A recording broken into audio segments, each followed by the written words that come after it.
السلام علیکم ورحمۃ اللہ وبرکاتہ۔ آن لائن قرآن اکیڈمی میں ہم آپ کو خوش آمدید کہتے ہیں۔ محترم ناظرین، اگر آپ کو مسجد جاتے ہوئے یا قاری صاحب سے پڑھتے ہوئے شرم آتی ہے تو جدید دور میں آپ گھر بیٹھے قرآن پاک تجوید کے ساتھ سیکھ سکتے ہیں۔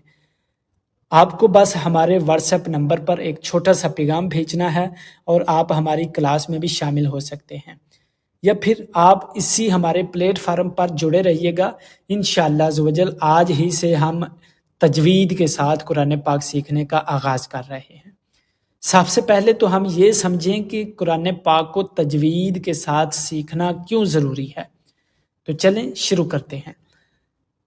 اعوذ باللہ من الشیطان الرجیم، بسم اللہ الرحمن الرحیم، الحمد للہ رب العالمین والعاقبۃ للمتقین والصلاة والسلام علی سید المرسلین، اما بعد فاعوذ باللہ من الشیطان الرجیم، بسم اللہ الرحمن الرحیم۔ اللہ تعالیٰ کا ارشاد ہے وَرَتَّلْنَاهُ تَرْتِيلًا، سورۃ الفرقان کے اندر ہے۔ ترجمہ سماعت فرمائیں۔ اللہ فرماتے ہیں ہم نے قرآن کریم کو حضرت جبرائیل علیہ السلام کے ذریعہ ترتیل کے ساتھ اپنے رسول کو پڑھ کر سنایا۔ یہاں تک ہی نہیں، آگے بھی سنیں۔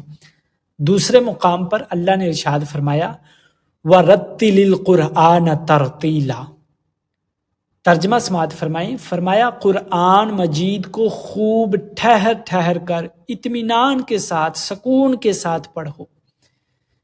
بات یہیں پر ہی ختم نہیں ہوئی، آگے تیسری جگہ پر پھر فرمایا سورۃ بنی اسرائیل کے اندر اللہ فرماتے ہیں وَقُرْآنًا فَرَقْنَاهُ لِتَقْرَأَهُ عَلَى النَّاسِ عَلَى مُكْثٍ۔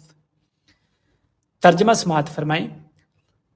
فرمایا قرآن کریم کو ہم نے صاف صاف اور واضح انداز میں ترتیل کے ساتھ نازل کیا ہے تاکہ آپ اسے لوگوں کے سامنے ترتیل کے ساتھ پڑھ کر سنائیں۔ اب ترتیل کیا ہے؟ حضرت علی رضی اللہ تعالیٰ عنہ سے ترتیل کے معنی پوچھے گئے تو آپ نے فرمایا الترتیل هو تجوید الحروف و معرفت الوقوف۔ فرمایا تجوید کیا ہے؟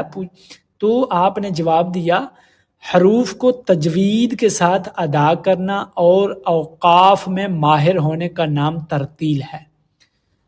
مذکورہ آیات جو ہم نے ابھی قرآن پاک کی آیات پڑھی سنی، ترتیل کی عظمت اور اہمیت اور اس کا وجوب ثابت ہوتا ہے، اور اس علم کی فضیلت کے لیے اتنی بات ہی کافی ہے کہ اللہ نے ان آیتوں میں ترتیل کی نسبت اپنی طرف فرمائی ہے۔ اپنے رسول صلی اللہ علیہ وآلہ وسلم کو حکم فرمایا کہ آپ بھی قرآن ترتیل سے پڑھا کریں اور لوگوں کو بھی ترتیل سے پڑھائیں اور ان کو ترتیل کے ساتھ پڑھنے کا حکم دیں۔ اگر آپ کو مسجد جاتے ہوئے قاری صاحب سے پڑھتے ہوئے شرم آتی ہے تو جدید دور میں آپ گھر بیٹھے قرآن پاک وہ بھی تجوید کے ساتھ سیکھ سکتے ہیں۔ آپ کو کرنا یہ ہے کہ ہمارے واٹس ایپ نمبر پر میسج کریں۔ تو نیکسٹ ویڈیو کے اندر انشاءاللہ ہم سیکھیں گے کہ تجوید کے ساتھ قرآن پاک سیکھنا کتنا ضروری ہے۔ بغیر تجوید کے پڑھیں تو معنی کس طریقہ سے بدلتے ہیں اور بجائے ثواب کے گناہ ہوتا ہے۔ تو آج کے لیے اتنا سبق کافی ہے، باقی انشاءاللہ ملیں گے نیکسٹ ویڈیو کے اندر۔ دعاؤں میں یاد رکھیے گا۔ السلام علیکم ورحمۃ اللہ وبرکاتہ۔